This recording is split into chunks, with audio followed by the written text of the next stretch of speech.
Hola, bueno, un tremendo honor en este nuevo episodio de mi podcast, eh, poder hablar con un rabino que no es de Argentina, es el primer rabino con la particularidad de que además de rabino es empresario, que es de México. Estamos hablando nada más y nada menos que del rabino Suri Catán, muy conocido disertante, speaker en muchos lugares del mundo, y además de todo, además de ser rabino, es director y creador de la agencia de marketing digital Piso, Piso Digital, y la verdad que se presentó la oportunidad de poder hablar con el rabino, eh, y siento que va a ser una charla que yo voy a aprender mucho y muy nutritiva.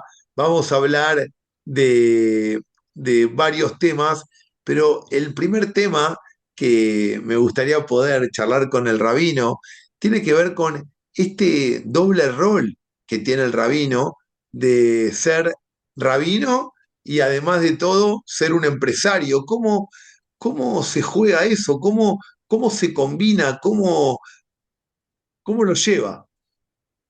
¿Qué tal? Muy buenas noches, mi querido Natalio. Es para mí el honor que me hayas invitado a tu programa. Ojalá y tengas mucho éxito en este gran podcast que has empezado con mucho éxito. Y bueno, es para mí siempre una pregunta muy fuerte que mucha gente me ha hecho porque la verdad es que no es tan común ver a una persona que por un lado sea estudioso de la Torá, que dé clases, que dé conferencias y por el otro lado manejar una empresa. La verdad es que a mí siempre me ha gustado desde chiquito estudiar Torá y dar clases desde chiquito, yo lo hacía y después de acabar aquí la escuela y la preparatoria, yo viajé a Eretz Israel y estudié muy bien y regresando mucha gente pensaba que yo era la persona ideal para estudiar todo el día, que no tuve el mérito de hacerlo, aunque hoy Baruch Hashem mis hijos lo hacen, yo no tuve el mérito y yo pensé que también debería haber un camino en medio. En México, en los años 90, 89, 90, yo regresé de Israel y había dos sectores. Habían los que estudiaban muy bien, que eran los Aberjim, que estudiaban todo el día, y había la gente que se dedicaba a trabajar, ser empresarios o comerciantes, que pues, a lo mejor estudiaban una hora en la noche, una hora y media.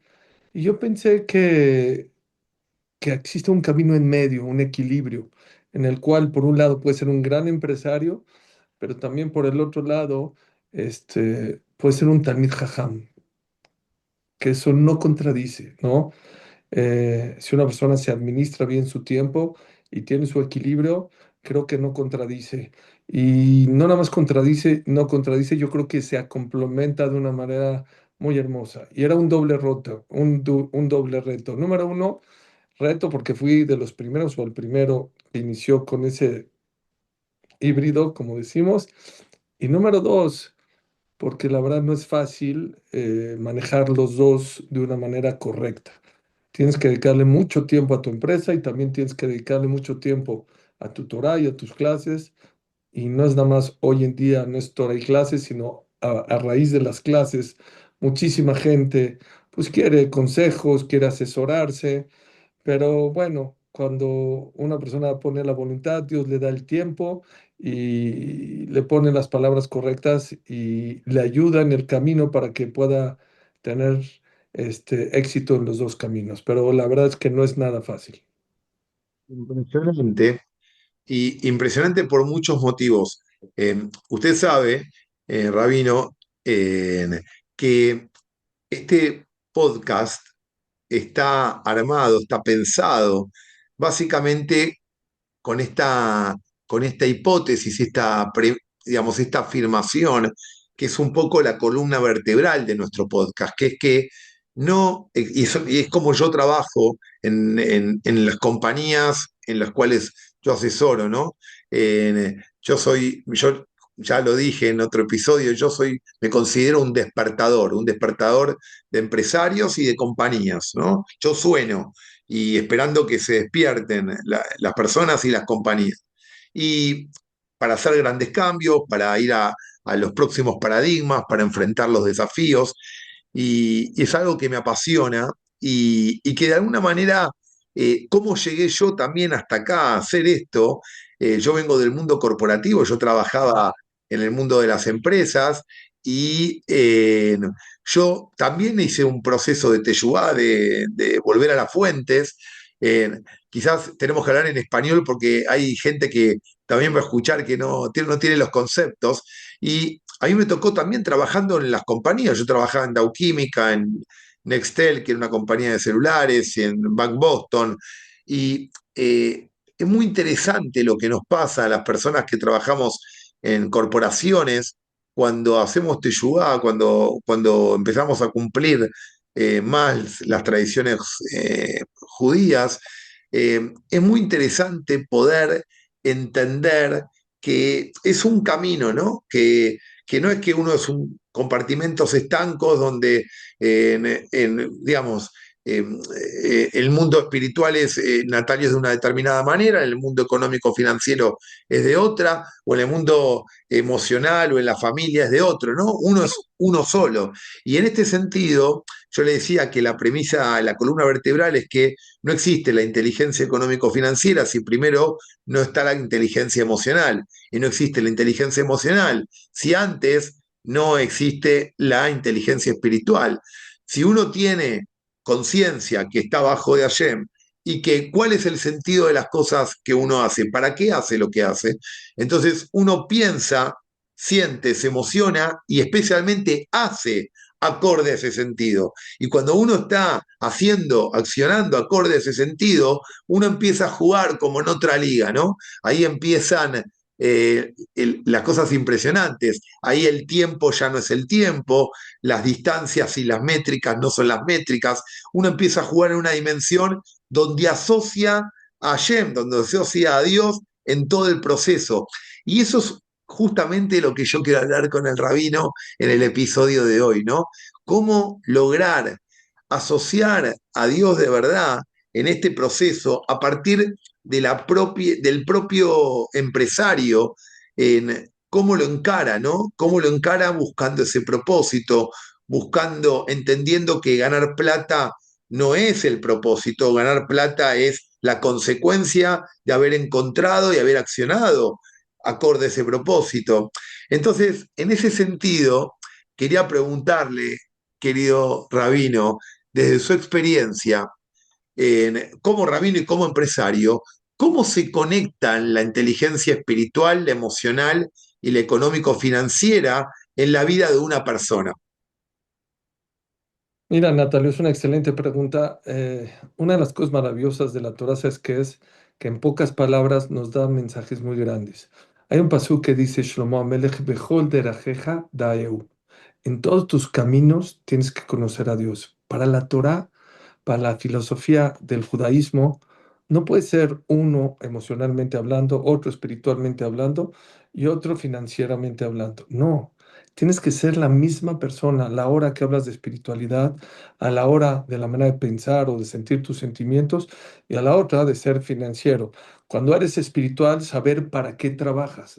O sea, si lo ves del punto espiritual, tienes que saber para qué estás trabajando. El dinero de verdad que no es una finalidad. Pobre de aquella persona que piensa que el dinero es una finalidad. Es un medio maravilloso si lo sabes usar de una manera correcta. Cuando el dinero se te sube a la cabeza, cuando eres el esclavo del dinero, es un pésimo amo. Cuando tú eres el dueño del dinero, es una cosa maravillosa.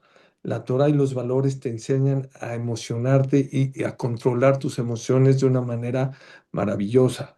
Me haces recordar la entrevista de un billonario en Estados Unidos, desgraciadamente no recuerdo su nombre, lo vi en un reportaje, que le preguntaron, ¿qué se siente ser no millonario, billonario? ¿Sabes qué contestó Natalio? A mí me dejó mucha enseñanza en la vida. Ser lo máximo, ser billonario es lo máximo. Me dijeron, ¿por qué?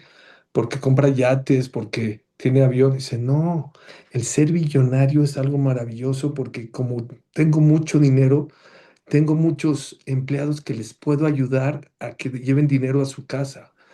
El ser billonario me ayuda a tener muchos clientes que los hago que también ganen mucho dinero. El ser billonado me ayuda a dar muchísimas acá y ayudar a mucha gente pobre, a mucha gente y organizaciones que necesitan caridad. Y bueno, es completamente otra visión de que hay en la calle, ¿no?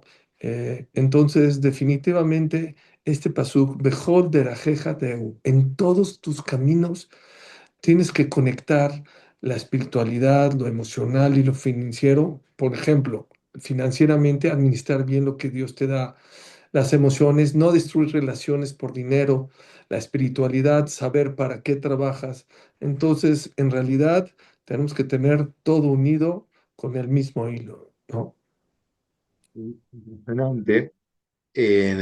Esto me hace acordar, ¿no? Muchas veces cuando uno ve a estos billonarios, a mí me toca también, yo tengo clientes que gracias a Dios, digamos, son personas ricas y la realidad es que cuando uno los ve a ellos, generalmente si uno no es una persona que entiende que se está trabajando, uno puede tender a ver cuántos empleados tiene, qué casa tiene, qué auto maneja, cuál es la marca de ropa con la cual se viste, en dónde viaja, si tiene avión o no tiene avión. Pero la realidad concreta es que cuando uno ve a una persona así, enseguida lo que tendría que pensar, ¿no?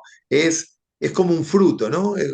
Uno hace un paralelismo con un fruto, uno ve un fruto y dice, qué lindo fruto, ¿no? Pero ese fruto está colgado de una rama, esa rama está colgada pende de un tronco, ese tronco tiene raíces, y esas raíces se nutren de la tierra, y esa tierra la cuida un agricultor. Entonces uno lo que de verdad debería decir es impresionante lo que es Dios y lo que es este agricultor, cómo está trabajando la tierra. Uno tiende a ver la superficialidad y no tiende a poner el foco en lo más relevante, que es cómo piensa esa persona, cuáles son sus sistemas de creencias, cómo se trabajó, cómo entrenó esa cabeza para poder llegar a esos niveles tan importantes, ¿no? Yo estuve la semana pasada en una escuela y les dije, todos los de aquí quisieran jugar como Messi o como Ronaldo. ¿Sí conocen a Messi allá en Argentina? Sí, un poquito. Sí. Entonces, aquí en México todos los jóvenes quieren ser como Messi. Yo leí un reportaje sobre la vida de Messi. Messi puede haber días que entrena 6 horas. Puede llevar años sin meterse a la boca un pedazo de carne o un chocolate o un pedazo. Entonces, todos queremos ser como la persona exitosa, pero cuando ya está arriba, pero como tú comentas muy bien, no vemos todo el proceso y todo lo que tienen que hacer para poder llegar a estar en ese nivel. Impresionante. Hablando de Messi y también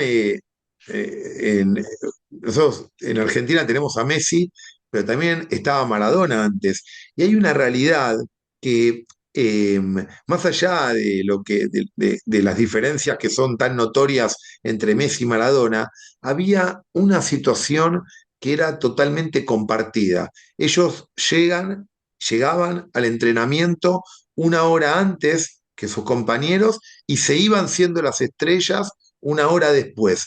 Y había una situación en ambos dos, de una obsesión absoluta por la perfección de lo que hacía, esa conexión, lo que yo llamo la cosa, ¿no? Estar conectado con la cosa. En esa hora que llegaban antes y que llegaban después, los dos hacían lo mismo, era patear al arco y ser absolutamente minucioso de dónde caía la pelota, en qué parte del arco, si era donde ellos habían definido o no, y pateaban, y el tobillo les podía quedar así de largo, de gordo, y ellos seguían pateando. Digo, los compañeros mencionan esto, ¿no? Cómo ambos dos, después, por supuesto, Messi es impresionante lo que logró a nivel personal también Yo creo que Messi se ve como su propia compañía, como digamos, tiene una visión espectacular, estratégica, pero digo, esa obsesión y la perfección y esa pasión por lo que hacían y esa consecuencia de cómo mantener el trabajo, ¿no? Entonces, claro, como dice usted, hay un montón de cosas para admirar, pero digo, esta es la parte que uno debería admirar, ¿no? Que es el ishtadrut de la persona, que es el esfuerzo de la persona, es esa concentración, ese foco. Te voy a decir, Natalio, una de las cosas que a mí se me como muy grabada, en el juego te lo dice que la persona tiene que aprender de todo. Eizeu Jajam, Alomed Nikol Adam. ¿Quién es el sabio? Aquella persona que aprende de todos. Los Hasidim dice otra cosa. Eizeu Jajam, ¿quién es el sabio? Alomed Nikol Dabar, de todas las cosas que pasan en la vida. Yo he aprendido muchas cosas de la pandemia. A pesar que pasaron cosas muy difíciles para el mundo entero, creo que hay muchas cosas que tenemos que aprender y que creo Dios mandó mensajes. Una de ellas, ¿sabes cómo se llama? Zoom. ¿Sabes qué es Zoom? Justo lo que acabas de mencionar. Zoom es concentración en lo que estás haciendo, pegarte a la cosa que te interesa o que estás haciendo en este momento. Y eso creo que le falta mucho a esta generación. Estamos muy dispersos. Nos hemos vuelto multitask, que queremos hacer muchas cosas al mismo tiempo y la gente piensa que es una habilidad y creo que es un defecto, porque aunque hagas muchas cosas, la calidad no es la misma.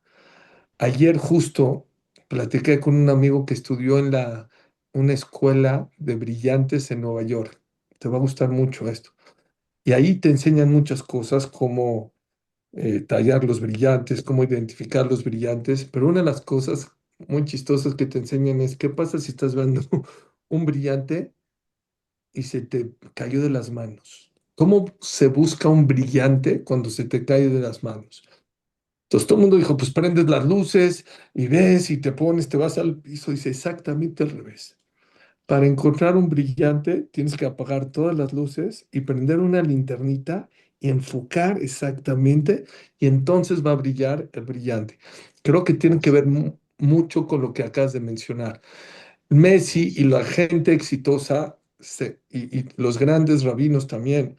¿Por qué fueron grandes? Porque en el momento que se dedicaron a lo que hacían, o a la tefilá, o al etrog y al lulav, o al azúcar, o a la matzá, o a la Torá, estaban en lo que estaban haciendo. No están pensando y no están dispersos en otras cosas.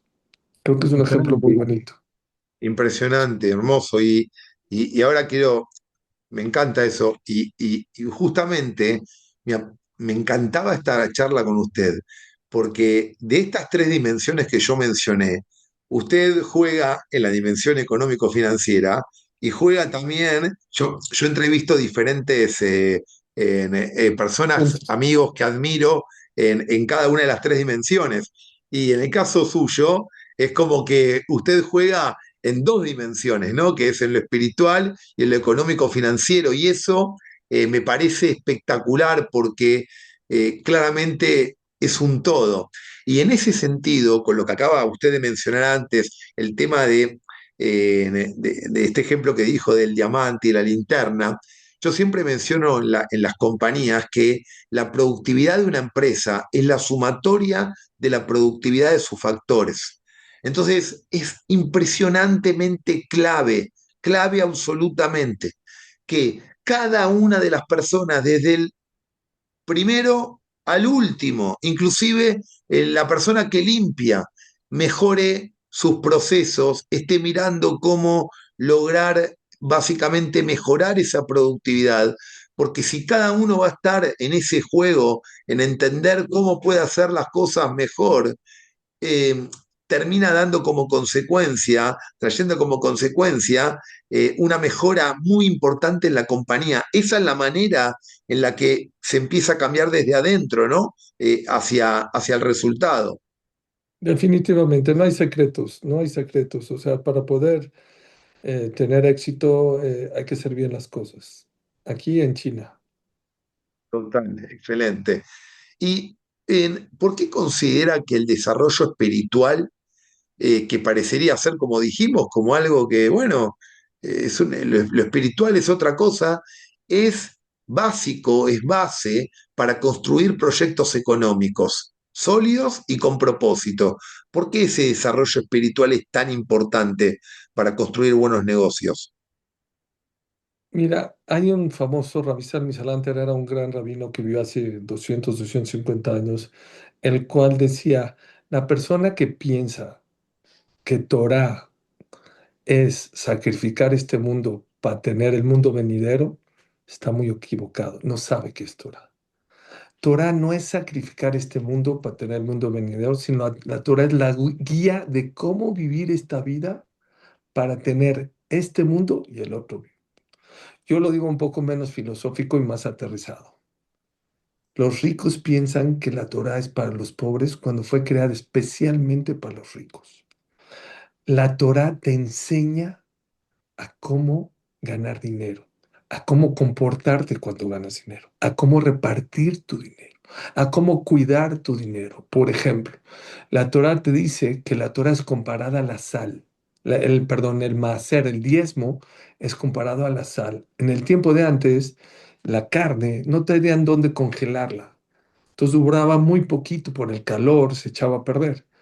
¿Qué hacían para que la carne dure unos pocos días más? La salaban, pero al momento de salarla se hacía un poquito más pequeña la carne.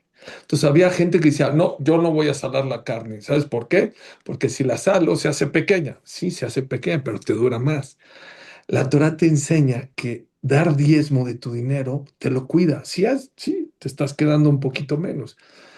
Pero hace 100 años no es nada más el diezmo. Hace 100 años nos decían que los judíos somos flojos.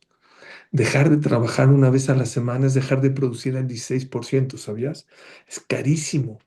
Hoy en día hay estudios de Microsoft y de las grandes empresas que cuando una persona y un empleado y un director dejan de trabajar un día a la semana, su productividad en la semana, eso provoca que tengas no el 16, el 50% más de productividad en la semana. Y bueno, vinieron los católicos, nos copiaron y hicieron el domingo, los árabes el viernes, nosotros ya agarramos el fin de semana, pero bueno, es comprobado que todo lo que la Torah dijo no es solamente es uno de los errores graves de mucha gente que piensa que Torah es sacrificar este mundo para tener una papá. No, señor. La circuncisión misma.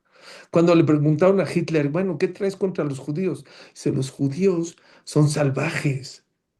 A los 8 días a un niño que está sano y salvo vas y le haces una herida innecesaria. Natalio, vino la Organización Mundial de la Salud a México, en un centro Banamex muy cerca de mi oficina. Estuvieron aquí de lunes a jueves. Vino Clinton y grandes personalidades. ¿Sabes cuál fue una de las conclusiones de esas juntas? Por favor, más presupuesto para hacer más circuncisiones en el mundo. Nos hemos dado cuenta que mientras más circuncisiones, menos enfermedades venarias hay en África y América Latina. Y así nos podemos quedar toda la noche hablando del tema. Y la Torah, número uno, está ideada para cómo comportarte en esto. Es un mundo muy complicado. Si compras un jugo en el supermercado, ¿tiene instrucciones o no? Jale, levante. ¿Ustedes creen que Dios nos va a mandar un mundo tan complicado sin instrucciones? Obvio que te va a mandar las instrucciones, pero lo más bonito de la Torah es que te da valores. Y eso está comprobado, que una empresa con valores es una empresa que es mucho más exitosa. Valores tratando bien a los empleados, a ser honesto, la ecología. Hay un estudio muy famoso de un libro que mi hermano me regaló sobre la Volvo. La Volvo es una de las automotrices en Europa más exitosas. Aquí en México no funcionó mucho, pero en Europa es muy famosa. Hicieron un estudio por qué es tan famosa y encontraron que es una de las empresas con más valores en los directores y en los empleados. Ejemplo, cuando un empleado, vamos a decir que la entrada es a las 9 de la mañana, un empleado llegaba a 8:45, 8:30, no se estacionaba en la puerta, se estacionaba a unos cuantos metros atrás. Y les preguntaron, oye, si está vacío el estacionamiento, todavía no llega nadie. ¿Por qué? Dice, porque al rato llega un empleado que está tarde y mejor que se estacione en la puerta para que él pueda entrar rápido a la empresa. Cosas como esas, aunque no lo creas, te hace mucho más exitoso en la vida. No, no solamente no lo creo, sino que estoy absolutamente convencido y lo comprobé durante toda mi vida eh, profesional y hoy es un patrón impresionantemente importante en los procesos que yo vivo con las empresas. El tema del máster que usted lo nombró es clave. Yo que vengo de una familia que nací, el concepto de sacar máster fue como ganar un mundial, fue conquistar América, fue impresionante, pero me empezaba a dar cuenta que remaba, remaba y no avanzaba y veía que mis amigos que lo sacaban perfecto empezaban a tener una bendición terrible. Y me pasó algo que fue increíble, increíble, y yo validé yo mismo, con mis con mi propia experiencia, lo que me pasó, cuando llega la pandemia, yo quería contarle esta parte, cuando llega la pandemia, yo trabajaba de gerente general en una compañía en 6 países de Latinoamérica, había trabajado en corporaciones, todas ellas de Estados Unidos, y yo, la verdad es que llega la pandemia y dije, no, basta, me cansé de ser un cumplidor de sueños ajenos, quiero empezar a ser un cumplidor de sueños propios, quiero dejar de ser un esclavo del siglo XXI, quiero moverme como un empresario, como un desarrollador, y me retiré básicamente en- bajo algunas circunstancias, 4 meses a entender eh, para qué era diferente. Yo ya tenía 4 hijos grandes que tenía que casar, etcétera. Tenía básicamente una reserva que me permitía estar tranquilo unos años para adelante, pero la realidad es que tenía que resolver. Nunca había, yo desde muy chico había estado en las corporaciones, era como un animal de zoológico, ¿no? Yo estaba ahí, las corporaciones son lugares donde uno aprende un montón de cuestiones buenísimas con respecto al proceso, a la planificación y a un montón de otras cuestiones, manejo de gente, liderazgo, pero lo más relevante que es aprender a pensar, aprender a hacer, aprender a ir por lo tuyo, entender el poder de los pensamientos, el poder que tiene la persona con la que Hashem nos hizo en nuestra cabeza, que es un universo. Correcto. Eh, sí, exactamente. Entonces ahí en ese momento, eh, ¿qué me pasaba? Dije, bueno, di un salto al vacío, me retiré 4 meses y bueno, de ahí surgió que descubrí que yo había sido uno más del montón, había ocupado puestos, pero era uno más del montón, no había encontrado valor, pero yo tenía un hobby en esas compañías que era tomar personas que me caían bien de repente, porque era algún hijo de algún conocido o era alguna persona que venía de la comunidad mía o de repente me parecía que era muy humilde y le gustaba mentorearlo y le cambiaba la cabeza. Yo manejé mucha gente en esas corporaciones y le cambiaba la cabeza automáticamente y ese tipo cambiaba su suerte, su masal, y empezaba a crecer de una manera violenta en esas corporaciones. Eso era un hobby que yo tenía. Y por el otro lado, en esas compañías que son muy burocráticas y que son muy estructuradas, yo armaba negocios, unidades de negocio tailor-made muy especiales, que nadie las armaba. Entonces dije, va a ir por ahí, y empecé, y bueno, hoy, gracias a Dios, Baruch Hashem, tengo muchas compañías a las cuales asesoro, pero hay algo que pasó en ese proceso que tenía que ver con el máster. Yo de un día para el otro me quedé sin ingresos, tenía mis ahorros, pero sin ingresos. Y tenía un fondo de una plata que había cobrado en Chile, en, básicamente que me alcanzaba, estamos en mes de noviembre hasta abril. Y yo le dije a mi esposa, le digo, mira, yo no sé qué va a pasar. Yo ya venía hace unos años sacando Macer en forma muy estricta. Dije, vas a ver que en abril algo va a pasar. Se acaba el fondo, algo va a pasar. Yo en mayo estaba ganando 30% más que como gerente general. Y yo salí de una compañía en la cual era como un animal, a un león que nace en un zoológico y de un día para el otro lo llevan a una jaula y le abren en la selva. Yo no sabía, yo nunca me había sacado una línea de celular, yo no sabía lo que era el seguro médico, no sabía nada. Y yo, digamos, eso es impresionante. Y el poder del máster, por eso yo a mis clientes lo primero que les pregunto es, mirá, es clave que vos separes el máster en forma súper estricta, al centavo, y que sea lo primero. Vos sos un agente administrador que Dios te nombró y vos tenés esa responsabilidad, ¿no? Digo, qué bendición poder tener esto claro. Y el otro tema que usted nombró también, el tema del Shabbat, ¿no? El tema del Shabbat. Y ahí tengo una historia también increíble que se la voy a hacer rápido, que le va a gustar. En el 2001, en Argentina hubo un crash financiero terrible. Yo trabajaba en Ajá. el Bank Boston. En ese momento los bancos eran atacados por todo el mundo. Digamos, por toda la gente, rodeaban los bancos, tiraban huevos, no se podía salir del banco. Me acuerdo un viernes, había un presidente del Banco Central que era un Yehudí, Blecher, que también es Shomer Shabbat, y un viernes el Banco Central sacaba las normas tan rápido que ya no las podía mandar impresas. Llamaban a los bancos y te lo decían verbalmente, por teléfono. Vos tenías que interpretar eso. Estamos hablando del año 2002, yo no recuerdo, creo que no había ni internet o no era muy conocido en ese momento todavía, o había, pero el Banco Central sacaba las resoluciones. Llaman un viernes, yo había empezado a respetar el Shabbat un año antes, y sacan una norma que era imposible que yo no me quede a dormir en el banco. Yo manejaba todos los productos de inversión del banco, de la banca corporativa, de las empresas. Y ese día llamo, yo me puse a llorar, dije, acá estoy. Ya está, en el banco no sabían, yo no usaba kipá, no sabían que yo había empezado a cuidar Shabbat.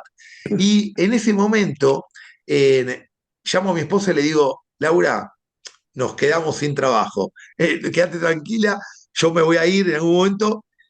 Yo no me animaba a explicarle a mi jefe, ¿cómo le explico en un día que era un día de locos, que la gente rodeaba los bancos, etcétera, que yo había empezado a respetar Shabbat y que me tenía que ir? Bueno, la cuestión es que se la hago corta, eran las 4 de la tarde, yo dije, bueno, acá se terminó. Yo estaba en el microcentro de Buenos Aires, estaba rodeado el banco, todo apagado, no se podía mover, y en eso llamo a mi jefe y le digo, mirá, tenés que venir vos al comité a presentar lo que va a tener que hacer el banco a nivel de inversión el fin de semana para que corran los sistemas, para que el lunes pueda abrir el banco, porque yo me voy. ¿Cómo que te vas? Sí, sí, me voy, me tengo que ir. No te puedo explicar ahora, me voy. ¿Está bien? Entonces, le digo, venite acá al comité porque están los directores. Él era un gerente del banco, entonces dice, yo no era gerente en ese momento. Mirá, pero vos sos el único que conoce sobre este producto de inversión. Mirá, querido, venite, yo no te puedo explicar, venite porque tengo que ir ya. Agarro, le corté al tipo, no encontraba la salida del banco, hasta que la encontré, me tiraron huevos, salí, me pude tomar un subte, un metro ahí para ir para el barrio de Belgrano, y en ese momento no había celular, o no recuerdo, creo que no había celular en el 2002, y llego a mi casa, ya re preocupado, ya para empezar a llamar, y el teléfono sonó todo Shabbat sonando el teléfono fijo, y claro, yo dije, bueno, ya está, perdí el trabajo, seguro, no hay manera, el banco tenía que abrir, un banco de 3.000 empleados. Bueno, termina Shabbat, sigue sonando el teléfono, ni bien hago Abdalá, que termina Shabbat, atiendo el teléfono. Era mi jefe. Me dice, Natalio, ¿dónde estás? No me expliques nada. Andate ahora al banco, te reemplazó tal persona y no pasó Ya, nada. No pasó nada. increíble. Esa historia, ahora no pensaba contarla, pero son historias impresionantes de cómo el Shabbat cuida, para, digamos, cuando uno lo cuida el Shabbat, ¿no? Siempre las llevo conmigo estas historias, pues son muy Hermoso, claves. hermoso, hermoso. Cerrado. Sabía que le iba a gustar. Y le hago esta pregunta. ¿Usted ha logrado combinar el mundo empresarial con el espiritual?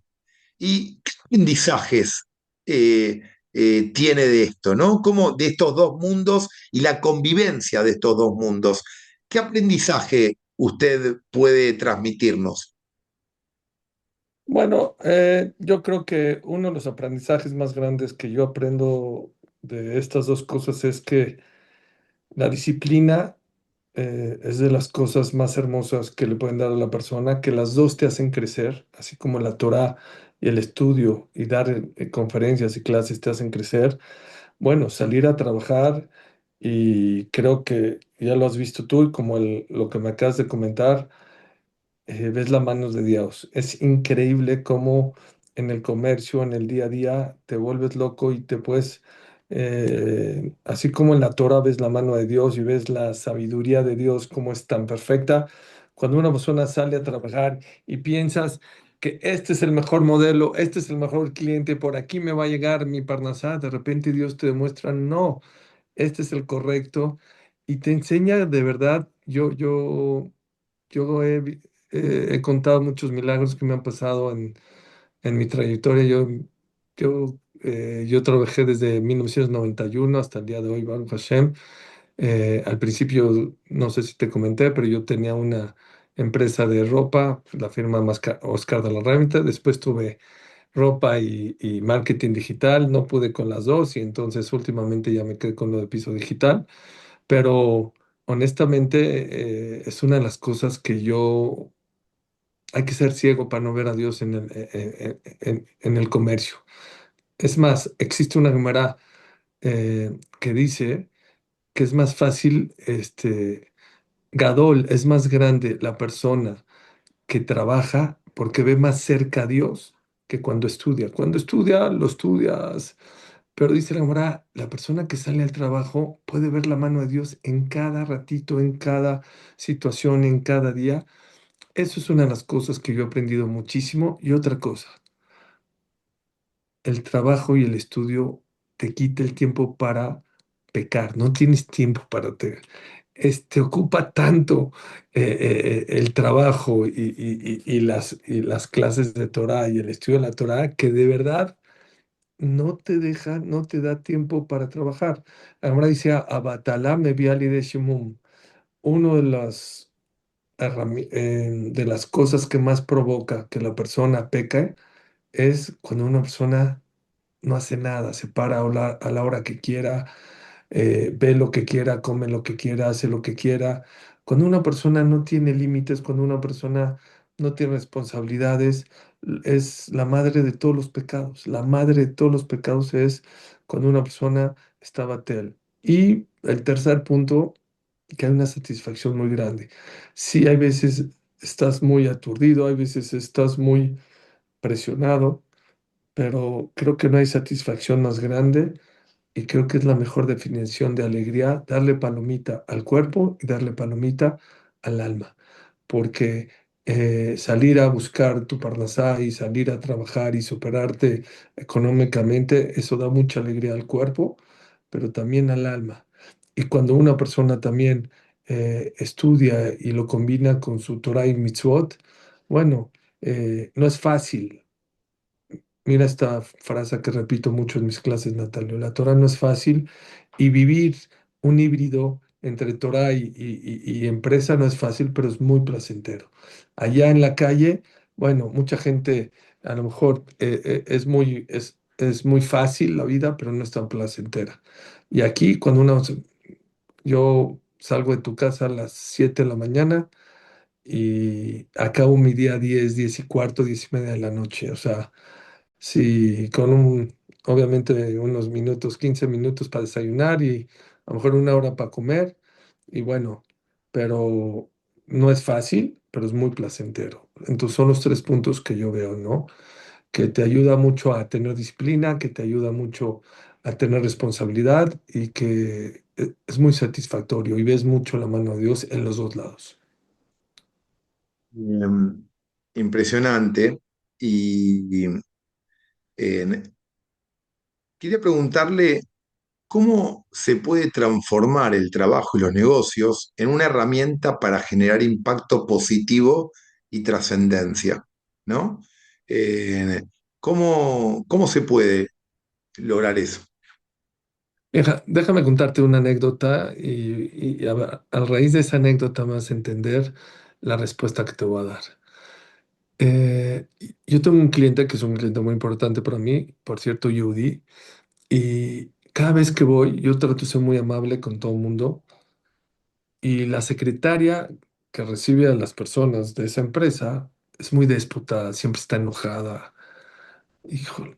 Entonces, por más que uno le habla bonito y dulce, pase, ¿cómo está? Bien, buenas noches. Muy seca, muy cortante, muy déspota. Bueno, un día me tocó salir de mi cliente justo cuando ella ya se iba a su casa. Entonces yo por sacarle tema y pues, bueno, ya por fin ya a descansar, ¿no? A casita. Dice, no, no, no, nada que descansar. Le dije, ¿cómo no? Dice, no, ¿cómo? Ahorita para llegar a mi casa tengo que agarrar el transporte público 3 horas. Dije, bueno, se duerme un ratito, ve su celular. Dice, sí, cuando me toca lugar para sentarme, sí, pero muchas veces me tengo que ir parada en el metro, en el camión. Entonces, Natalio, ¿sabes qué aprendí? Que en el ámbito empresarial te topas con mucha gente que no la está pasando bien, que no es fácil, que no. Y una de las mejores maneras de cómo demostrar que eres una persona que brillas, porque eso venimos al mundo, Orlamim, no venimos a trabajar ni a estudiar, venimos a brillar como personas, es buenos días, ¿cómo estás? Si tu empleado no llegó, claro que no puedes decirle, pero lo primero es, a mí cuando mis empleados no llegan o faltaron, ¿qué pasó? Porque no, no es que mi mamá, es que mi hijita se enfermó. Ah, mucha gente, a ver tu justificante, yo lo primero que le digo, ¿necesitas algo? ¿Está bien tu mamá? ¿Está bien tu hijo? Nunca me ha costado más de 2, 3 mil pesos el haber hecho esa pregunta. Y aunque me cueste, da una satisfacción muy bonita. Y luego sí le digo, obvio no soy, oye, ¿dónde está? Por favor, te encargo tu justificante. Pero mucha gente como es empleado, como que le paga, lo ve para abajo y no sabe que, yo digo así, hay gente que no está lista para ser un empresario, hay gente que no está lista para ser rico, así como hay gente que no está lista para ser pobre, hay gente que no está lista para tener dinero en la vida. Con un poquito de dinero porque tiene o unos zapatos más caros, o un cinturón más caro, o un coche más caro, empieza a ser muy soberbio, empieza a pisar a los demás, y entonces habla muy mal de ti, ¿ya me entendiste? Entonces, definitivamente, eh, yo digo así, el estudio es el entrenamiento. Lo más importante es cómo te comportas en la cancha. ¿De qué sirve que entrenes de maravilla si en la cancha? Antes, los padres en Europa iban a buscar a los novios en la yeshiva. Y llegó una persona muy rica, un empresario muy rico, a la yeshiva del Hatam Sofer, al lugar de estudio donde es una tipo universidad, pero del Talmud y de estudios profundos. Y se metió al Midrash y empezó a ver a los bajurim, así a los muchachos, a ver quién va. Dijo, porque el que escoja, yo lo voy a mantener, yo le voy a pagar, yo le voy a comprar casa, todo va a ser por mi cuenta. Llegó el Hatam Sofer y le preguntó, hola, ¿qué tal? ¿Cómo estás? ¿Qué haces? ¿Qué haces? Dice, no, es que vengo a buscar un novio para mi hija y yo estoy dispuesto a pagar todo, pero sí necesito que sea un buen muchacho. Dijo, estás en el lugar equivocado, aquí no se busca. Dijo, "Ajá, entonces, ¿dónde? Mi hija es religiosa, es en el comedor. Aquí todos son buenos. Ve a ver en el comedor cómo piden la comida, cómo agradecen, cómo regresan su plato. Ahí es donde puedes ver un gran muchacho para tus hijas. Entonces, el que estudies mucho y te pegues mucho en el pecho, en la tefilá y todo, no es lo suficiente para demostrar el tipo de persona que deberías de ser. Nosotros venimos a este mundo a brillar como personas. Increíble. Y aparte, yo siempre digo lo mismo. Siempre hay revanchas en el mundo corporativo, en el mundo de las empresas. Cuando vos vas dejando enemigos en el camino, esos enemigos siempre tienen amigos, siempre tienen un conocido, siempre tienen una influencia y eso va a terminar impactándote. Es impresionante, pero es así, es realmente así. Me quedé pensando además de que está siendo muy entretenida la charla y los dos estamos, la gente no sé, no vas a dar la hora, pero estamos tarde y mañana tenemos que trabajar. Y lo que quiero plantearles, ¿por qué me surgió la duda? ¿Por qué se quedó con el negocio de la agencia de- de Marketing. desarrollo de marketing digital y canales digitales? ¿Y por qué se sacó a la marca Oscar de la Renta, se salió de ahí? ¿Qué lo motivó a tomar esa decisión? No lo vas a creer, pero hay una historia muy interesante, que bueno que lo preguntas. Eh, Primero que todo, ¿para qué yo tomé marketing digital si tenía una marca que era muy exitosa aquí en México y le vendía a varios almacenes de prestigio como es Liverpool, Palacio de Hierro, Sears, que entre todas son alrededor de, o eran alrededor de 500 tiendas departamentales de muy, muy grandes que nos iba muy bien, porque al principio Oscar de la Renta, primero que todo, nos daba nada más la marca y podíamos hacer lo que nosotros queramos. Cuando empezó la comunicación de redes sociales y mucha, la globalización, entonces Oscar de la Renta empezó a vender trajes a $10,000 allá y aquí en México valían $100, porque es el mercado, o sea, la verdad. Pero en realidad, el motivo el cual desató que yo tome la decisión de tomar marketing digital, yo no sabía que era marketing digital, y menos en el 2009. En el 2009 la gente no sabía ni lo que era digital, ni lo que sea Google, ni nada. Yo llegué a una cita con uno de mis principales clientes, que era Liverpool, con un muestrario de invierno. Yo vendía abrigos y sacos para dama y polleras y todo. Yo vendía 6 meses, entonces mi muestrario era bastante, era muy laborioso. Tenía que comprar telas de Estados Unidos, de Europa, traer abrigos de Uruguay, tenía prendas de China, era muy, muy grande. Y llegué a la cita, yo llevaba 20 años, yo tenía un socio que empezó el negocio antes, entonces yo ya era proveedor 20 años de Liverpool, o sea, yo iba confiado que o sea, no va a comprar todo el muestrario, pero sí lo suficiente para vender los 6 meses. Llegué, está de mal humor la compradora, no sé qué pasó, me dijo, Suri, no me gusta nada. ¿Cómo? Te cambio el botón, no, no me gusta nada. Cierra tu muestrario. Fue un shock muy fuerte, muy fuerte. Y yo estaba me pegó mucho. Llegué a mi computadora, a mi oficina, una cita que debe haber durado de 4 a 5 horas, duró 5 minutos. Entonces yo y regresé a la oficina y no tenía lo que hacer. Y dije, todo es de Dios, pero no es lógico que todo un negocio dependa de una compradora que se pone de buen humor o mal humor. Dios, empecé a buscar franquicias, no sé por qué. Dijo, tengo que buscar un side business. Empecé a buscar franquicias y me salió una papelería y no me recuerdo cuál más. Y de repente me salió uno, marketing digital, la número uno del mundo.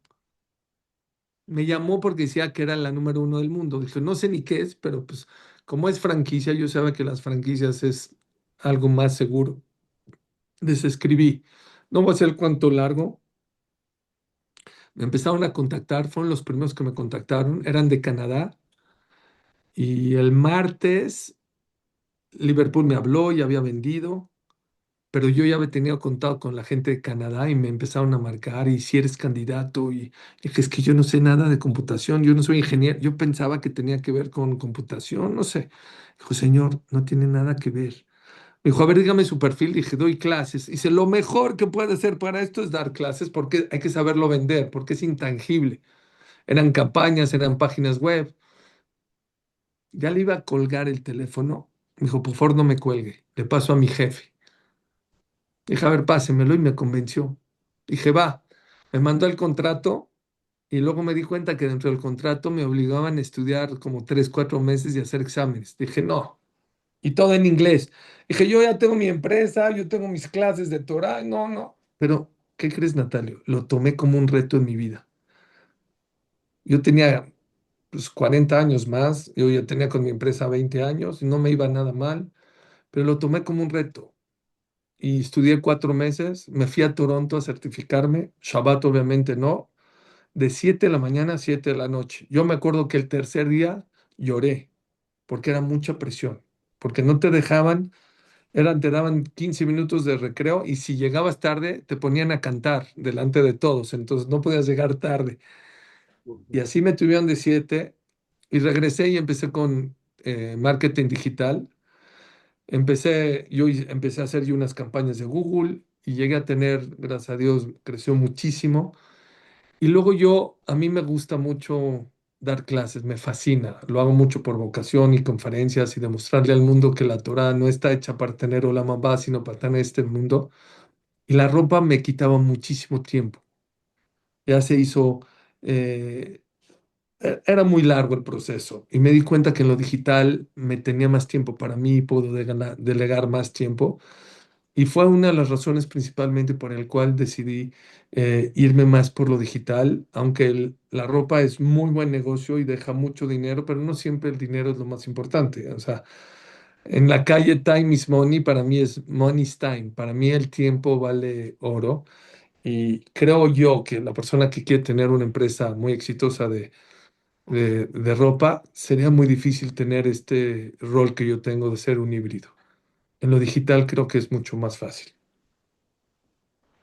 Bueno, impresionante. Es que lo que es la historia de cada uno, y yo me ponía a pensar, digo, y haciendo el paralelismo entre las historias personales de cada uno, en cómo uno va recorriendo un camino que en ciertos momentos parecen como callejones sin salida, y que después cuando uno va mirando para atrás se va dando cuenta cómo Dios lo fue llevando a uno por un montón de lugares para ser un único en lo que uno hace.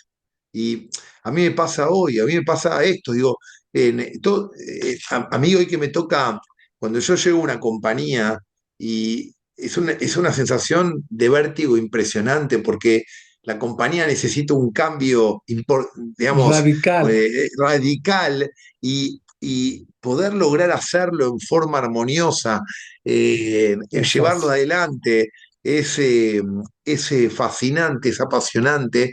Y aparte siempre pienso en esto, ¿no? Digo, en qué impacto que tiene esto en la gente, qué impacto que tiene en sus familias, qué impacto que tiene en sus clientes, en sus proveedores.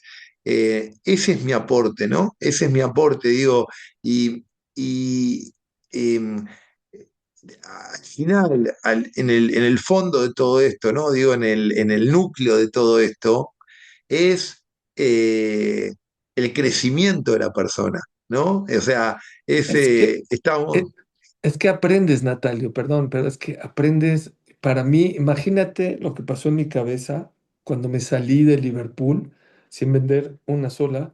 Dije, es el peor día de mi vida, por lo menos comercialmente o empresarialmente hablando, ¿sí? Como empresario, fue el mejor día de mi vida. ¿Ya me entendiste? El día que yo pensé que es el día más negro de mi historia, es el mejor día de mi vida, porque gracias a eso, hoy en día yo puedo hacer mi rol de speaker y puedo hacer mi rol de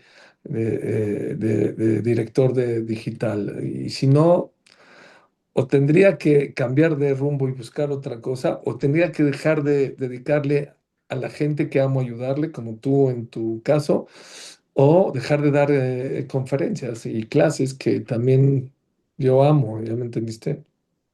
Bueno, la verdad, Marino, muchas gracias, un placer enorme, No, igualmente. de verdad. Es impresionante, no nos conocíamos, usted vive en México, yo en Argentina, y poder estar como en ese camino de la búsqueda del crecimiento y de la entrega hacia el otro, ¿no? Es tan relevante. A mí me gustaría que, digamos, que todos los que nos van a escuchar, que ojalá lleguemos a mucha gente para poder ayudar, entiendan que siempre el dinero, siempre los resultados, el éxito, llega después de las pruebas, de las críticas, de Los los fracasos. señalamientos, de los fracasos, exactamente. Y si uno sigue buscando y uno tiene un propósito lo suficientemente firme y fuerte, y uno entiende el sentido de todo lo que está haciendo, para qué lo está haciendo, eso le da la fuerza a la persona para seguir saltando esos desafíos y poder llegar. Es un tema de quién se cansa primero, ¿no? ¿Quién abandona primero, ¿no? ¿Quién abandona primero? Es una guerra de nervios, dicen aquí. Bueno, Ram, gracias por todo. Muchas gracias. Un placer enorme y espero de verdad que podamos volver a encontrarnos en algún proyecto lindo y para seguir ayudando a personas. Será un placer, mi querida Natalia. Natalia, muchísimas gracias por tu tiempo y por la invitación. Y bueno, que Hashem te bendiga y te cuide y te proteja y te dé larga vida junto a tu querida esposa Laura, a tus queridos hijos, y que todo lo que haces por los demás, Hashem te lo pague con una descendencia bendita. Muchas gracias de verdad por invitarme. Bueno, y lo mismo para ustedes. Muchas gracias, Ram. Muchas Muy gracias. buenas noches. Igualmente para ustedes. Gracias, Rad. Bye, Laura.